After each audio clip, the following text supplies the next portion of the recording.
Assalamualaikum warahmatullahi wabarakatuh. Perkenalkan, nama saya Vanelis Dautami. Saya adalah peserta Latsar Pusdikmin Polri, gelombang 8, angkatan 46 dari kelompok 3. Saya akan menjelaskan mengenai komitmen mutu yang telah saya pelajari sebelumnya. Sebelum saya memaparkan mengenai apa itu komitmen mutu, mari kita mengenal lebih jauh tentang definisi efektivitas, efisiensi, dan juga inovasi. Efektivitas suatu organisasi tidak hanya diukur dari performa untuk mencapai target saja, akan tetapi juga diukur dari kepuasan dan terpenuhinya kebutuhan pelanggan. Sedangkan efisiensi adalah jumlah sumber daya yang dikeluarkan untuk mencapai tujuan. Efisiensi diukur dari ketepatan realisasi penggunaan sumber daya dan bagaimana pekerjaan tersebut dilaksanakan, sehingga dapat diketahui jika adanya suatu penyimpangan atau kesalahan mekanisme yang ada.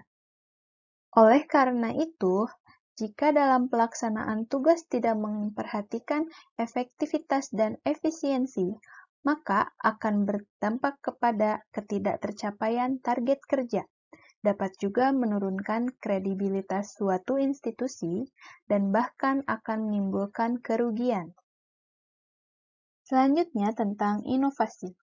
Inovasi dapat diartikan sebagai perubahan akibat adanya dorongan kebutuhan untuk beradaptasi. Contohnya seperti gambar di bawah ini.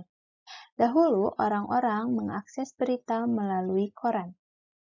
Seiring perkembangan ilmu pengetahuan dan teknologi, berita dapat diakses melalui internet. Perubahan ini dapat dipicu oleh selera pasar mungkin bergeser atau pergeseran gaya hidup, peningkatan kesejahteraan, perkembangan ekonomi, atau dapat juga oleh pengaruh globalisasi. Demikian juga halnya inovasi dalam layanan publik. Mestinya inovasi dalam layanan publik itu dapat mencerminkan hasil pemikiran yang baru dan yang mengikuti perkembangan zaman, sehingga akan memotivasi setiap individu untuk membangun karakter dan mindset baru sebagai aparatur penyelenggaraan pemerintahan, yang diwujudkan dalam bentuk profesionalisme layanan publik yang berbeda dari sebelumnya. Selanjutnya, konsep dasar dan pengertian mutu. Mutu mencerminkan nilai keunggulan produk atau jasa yang diberikan kepada pelanggan, sesuai dengan kebutuhan dan keinginannya, dan bahkan melampaui harapan.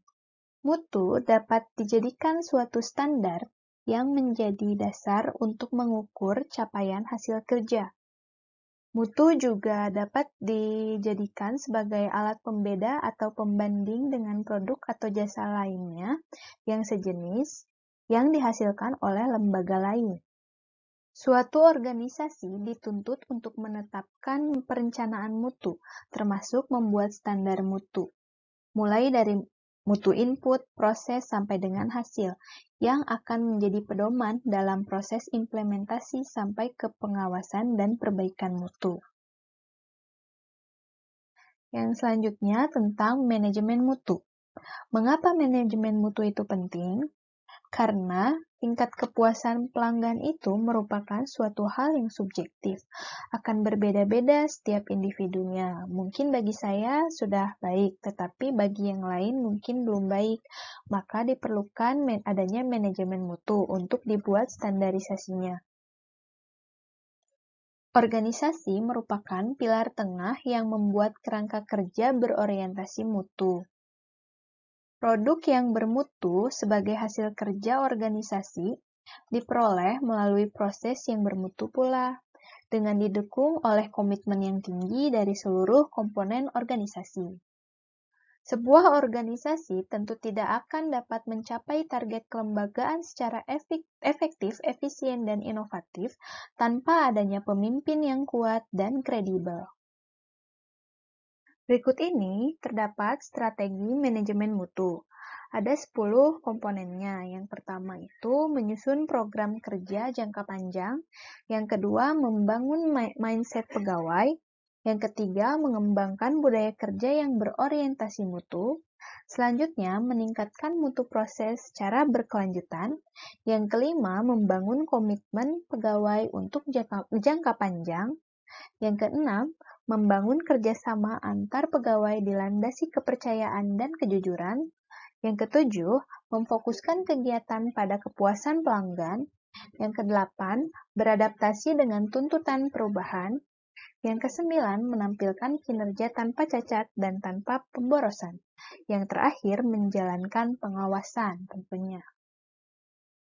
Berikut ini adalah salah satu contoh teknik atau metode perbaikan mutu. Mutu itu bersifat dinamis sesuai dengan perkembangan zaman, maka setiap organisasi dituntut untuk memperbaiki kinerjanya secara terus-menerus. Di sini saya akan mencontohkan salah satu teknik atau metode perbaikan mutu yang sering digunakan, yaitu salah satu metodenya adalah metode PDCA atau Plan, Do, Check, and Act. Tahapan yang pertama merupakan tahapan perencanaan.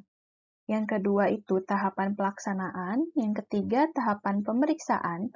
Nah, pada tahap ini dilakukan evaluasi mengenai pelaksanaan yang telah dilakukan. Apakah terdapat kesalahan atau sudah baik?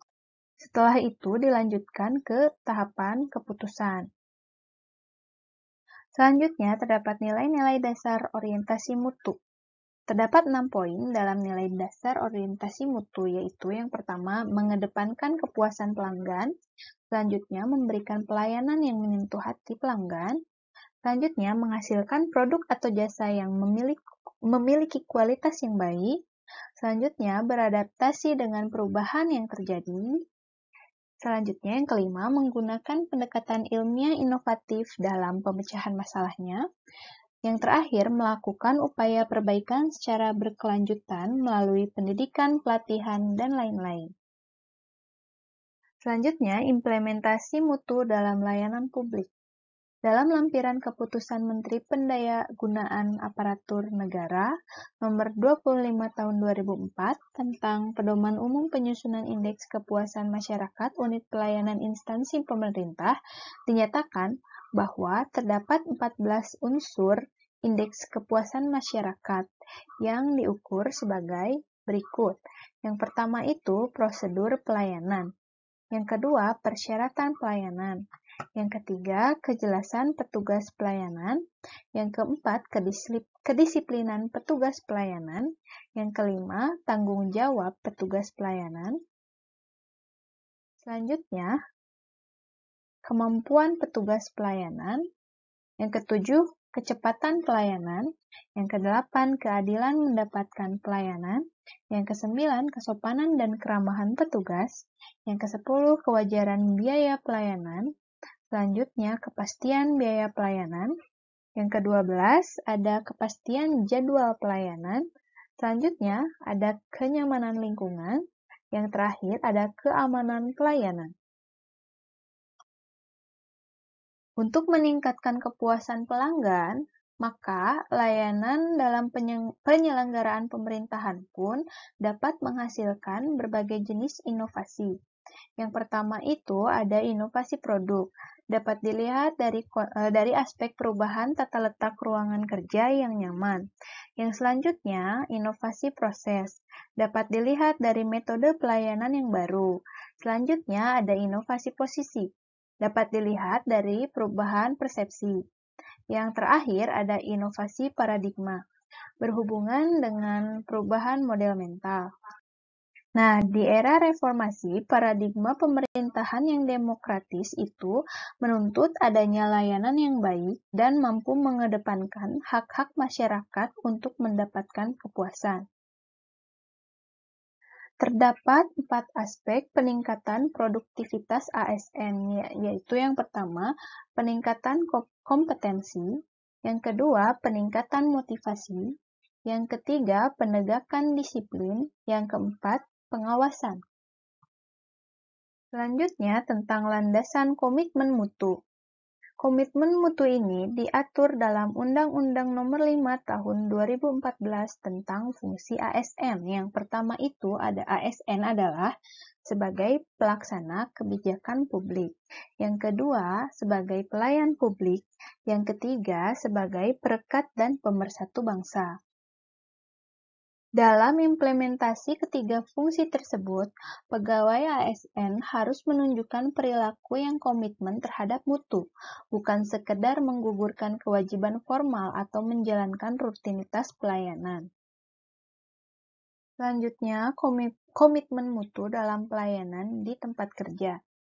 Asmawi Rewansyah mengemukakan bahwa nilai-nilai budaya kerja aparatur harus mencerminkan sekurang-kurangnya beberapa perilaku sebagai berikut. Yang pertama itu adalah komitmen dan konsistensi. Yang kedua, wewenang dan tanggung jawab. Yang ketiga, keikhlasan dan kejujuran. Yang keempat, integritas dan profesionalisme.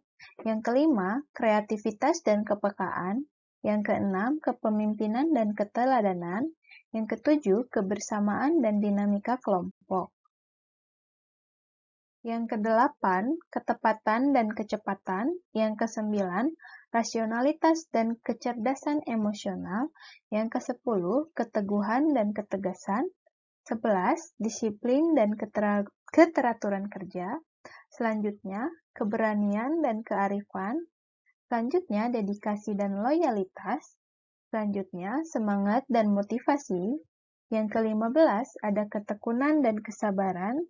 16, keadilan dan keterbukaan. Yang terakhir itu, ilmu pengetahuan dan teknologi. Kreativitas dalam pelayanan. Kreativitas dalam pelayanan merupakan aktualisasi hasil berpikir kreatif. Semangat untuk memberikan layanan yang kreatif akan menjadi salah satu pendorong timbulnya kepuasan bagi masyarakat yang dilayani. Inovasi juga merupakan dampak dari hasil berpikir kreatif. Pelayanan yang kreatif dan kepuasan masyarakat menjadi bagian tak terpisahkan dari upaya lembaga pemerintah dalam mencapai visi misi dan tujuannya. Yang selanjutnya ada teknik berpikir kreatif. Kreativitas berpikir adalah proses menghasilkan ide, gagasan, imajinasi, atau hayalan-hayalan. Hasil dari kreativitas berpikir itu ditransformasikan ke dalam bentuk inovasi untuk menciptakan nilai tambah. Menurut Suryana, terdapat 4 cara berinovasi. Yang pertama, cara penemuan. Cara penemuan ini adalah menghasilkan suatu produk, jasa, atau proses yang belum pernah ada sebelumnya. Yang kedua, cara pengembangan, yaitu mengembangkan suatu produk, jasa, atau proses yang sudah ada. Yang ketiga, cara duplikasi, yaitu menirukan produk, jasa, atau proses yang sudah ada. Duplikasi di sini bukan semata-mata meniru seutuhnya, melainkan menambah secara kreatif atau memperbaiki konsep agar lebih mampu memenangkan persaingan, atau biasa disebut modifikasi. Yang selanjutnya, sintesis, yaitu cara atau perpaduan konsep-konsep dan faktor yang sudah ada menjadi formulasi baru. Selanjutnya tentang best practices inovasi dalam pelayanan. Best practices adalah contoh praktik-praktik terbaik. Terdapat kriteria best practices. Yang pertama, pelayanan publik itu telah memberikan nilai tambah kepada masyarakat maupun pemangku lainnya, baik dalam hal ketepatan dan kecepatan layanan, dan bersifat inklusif baik dari aspek harga maupun target grupnya. Yang kedua, dapat memberikan inspirasi terhadap kegiatan serupa yang sedang dilakukan di suatu tempat, baik dalam hal proses maupun hasil inovasi yang dilakukan. Namun, pengalaman dan contoh yang dianggap baik itu belum tentu cocok dipraktikkan secara utuh pada suatu negara, daerah, maupun institusi. Perlu adanya modifikasi dan penyesuaian yang lain yang dibutuhkan sesuai dengan kebutuhan dan karakteristik negara tersebut. Selanjutnya, peran PNS dalam membangun inovasi pelayanan. Inovasi pelayanan publik maupun inovasi dalam sektor swasta haruslah bersifat inklusif, berkelanjutan, dan menggunakan sumber daya lokal. Maksudnya, agar adanya rasa memiliki di antara warga masyarakat, para pemangku kepentingan, dan pihak pemerintah sebagai penyedia jasa layanan publik. Pegawai pemerintah sebagai bagian dari birokrasi berperan sentral dalam menciptakan pelayanan publik yang prima. Pelayanan publik yang prima itu bersifat dinamis dan terus berkembang sesuai kebutuhan dan waktu di mana pelayanan tersebut dibutuhkan atau dilakukan. Berikut ini adalah sifat yang harus dimiliki oleh aparatur negara yang mampu menciptakan inovasi. Yang pertama, senantiasa merasa butuh untuk terus mengembangkan kemampuan. Yang kedua, bersifat dinamis dan berpikir kritis terhadap situasi yang berkembang. Yang ketiga, selalu menjadikan keterbatasan sebagai sarana untuk melakukan kreativitas dan inovasi. Namun, hal tersebut tidak akan berkembang apabila tidak didukung oleh faktor-faktor berikut ini. Yang pertama itu adalah kepemimpinan yang memiliki visi dan misi untuk melakukan perubahan yang lebih baik. Yang kedua, lingkungan kerja yang mendorong terciptanya kreativitas kerja. Yang ketiga, budaya organisasi yang memfasilitasi terjadinya inovasi. Selanjutnya, aktualisasi nilai-nilai dasar komitmen mutu untuk keunggulan bersaing. Untuk menciptakan mutu pelayanan yang prima, diperlukan perubahan orientasi, sikap, dan cara kerja sebagai berikut ini. Yang pertama, dari orientasi kepada peraturan menjadi orientasi kepada masyarakat. Yang kedua, dari orientasi kepada atasan menjadi orientasi kepada mutu. Yang ketiga, dari sikap pasif menjadi proaktif dan inovatif. Yang terakhir, dari cara kerja individualis menjadi cara kerja tim. Berikut ini tujuan utama pelayanan berbasis nilai-nilai dasar komitmen mutu. Yang pertama itu mengutamakan kepentingan pelanggan. Yang kedua, menumbuhkan kepercayaan terhadap institusi pemerintah. Yang ketiga, meningkatkan kesetiaan dan kepuasan sebagai pelanggan. Selanjutnya, menjalankan tugas, peran, dan fungsi sesuai dengan ketentuan peraturan perundang-undangan secara akuntabel, profesional, dan inovatif. Sekian yang dapat saya sampaikan. Mohon maaf apabila banyak kekurangan. Terima kasih. Wassalamualaikum warahmatullahi wabarakatuh.